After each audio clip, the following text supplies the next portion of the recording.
Hello, everyone. Thanks for your patience. This took time to prepare as the concept is dip, and I wanted to ensure it's practical, not just theoretical. Yeah, so I prepared a presentation I'm going through.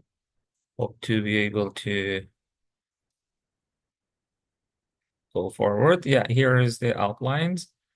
So uh, All right, here is the roadmap. We're tackling how to drive a big 5 to 8 feet PVDF panel to hit 90 dB at 500 hertz while actively killing noise by over 10 dB from 300 to 500 hertz. So we'll talk through the physics, power, resonance, and control electronics, and finish on the feasibility and next steps as you see in the our scope. So why do we care about capacitance here? Because at 500 hertz with this panel size, we get about around 4 microfarad, and driving that at 200 volt means almost 2.5 amps peak. That's not trivial.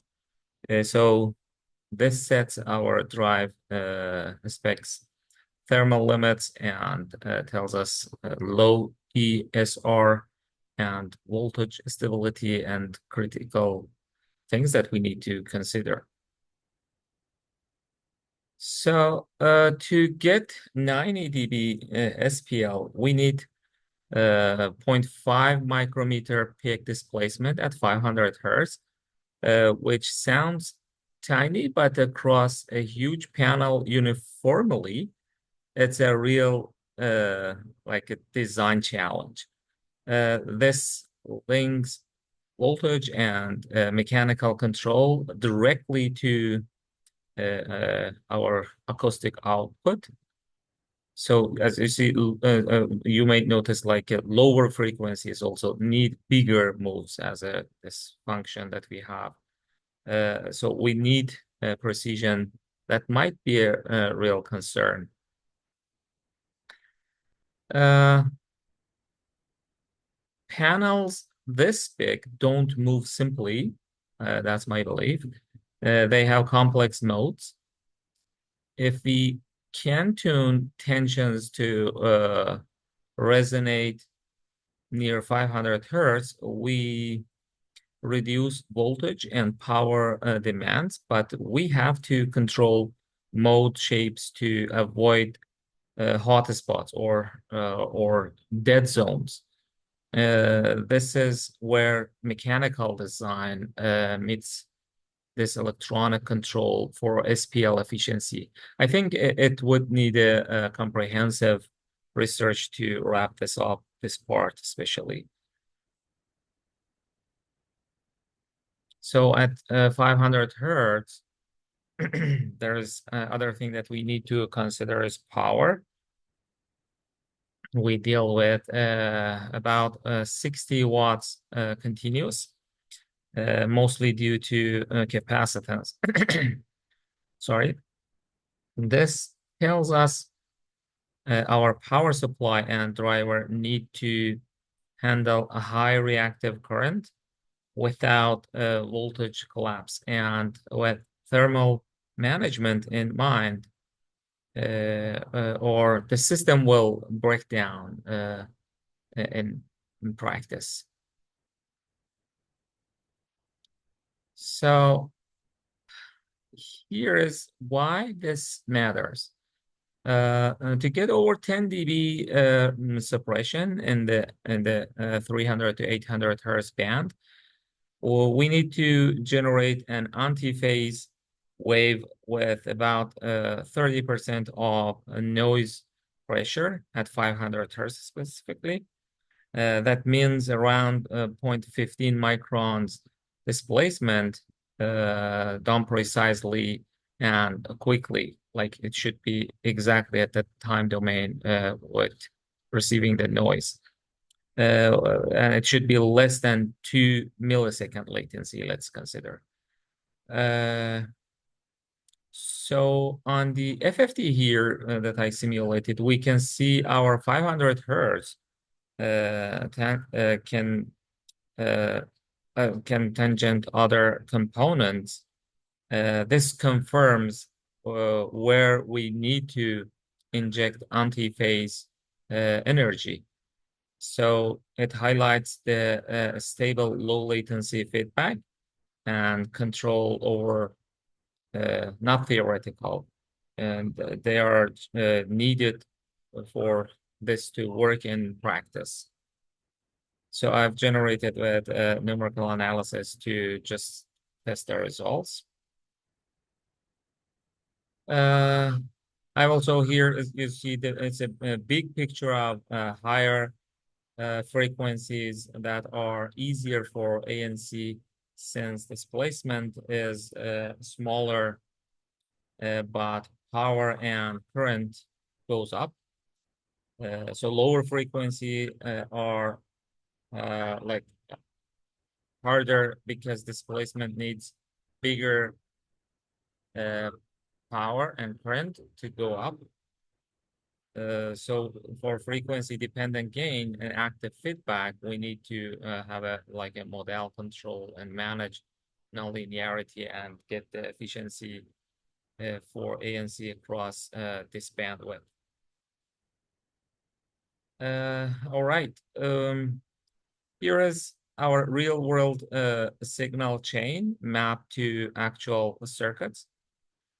We start with a mic and a bias, feed it to a clean low noise preamp, then filter around 500 hertz with a silent key and mix with our external antiphase or tone input that we have.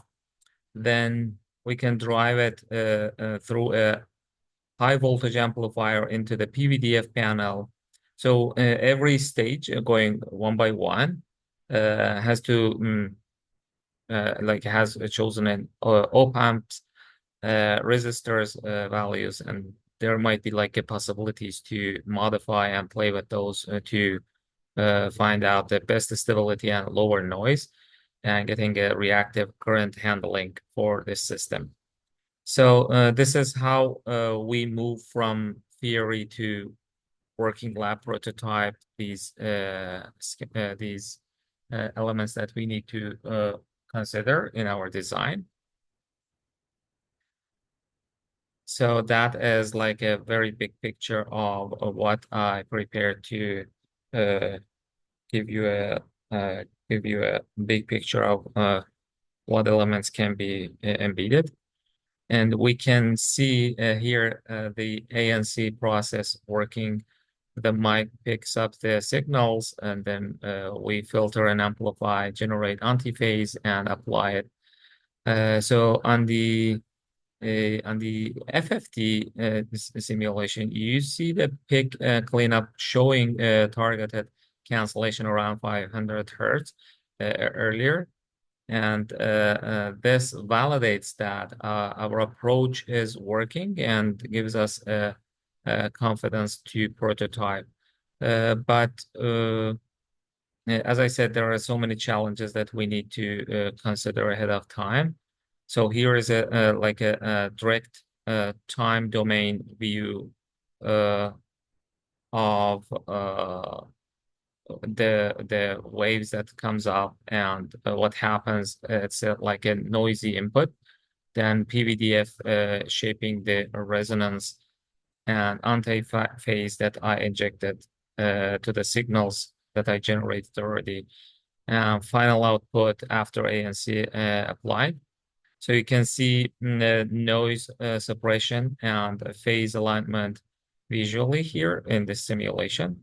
So this proves our system can actively cancel noise if the elements that we are going to design and prototype works perfectly. As I said, there are so many challenges that we also need to take them into account to be able to actively cancel noise while holding our 500 hertz tone. Yeah. So here you see the things that I explained. It doesn't go in a time domain in that much uh, in that level of suppression of noise. So it's not only the parameters that we need to consider. So all those uh, anti-noise considering with a latency should be exactly matched to be able to completely suppress it. So that is one thing that I need to consider to do research on that. So it's like an overview of how I'm going to approach to this problem. So as a result or like summary that I'm going to wrap up in short, we can realistically drive this big PVDF panel to generate a strong 500 hertz tone while canceling noise over 300 to 800 hertz. Almost it's kind of a challenging due to especially in the time domain, as you noticed in the frequency domain, it's pretty simple. But while it comes to suppress the noise immediately to overlap all those tones, we need to consider some elements like making AI power to anticipate the coming waves and adjusting it with a new input signals. But yeah, as I said, we can make a stable power and model tuning to overcome some parts of the problem. So we know the challenges is going to be kind of reactive current, displacement control, and latency. So next we simulate and prototype, then test, have some results, and do this loop over and over to finalize our results. Yeah, thank you so much.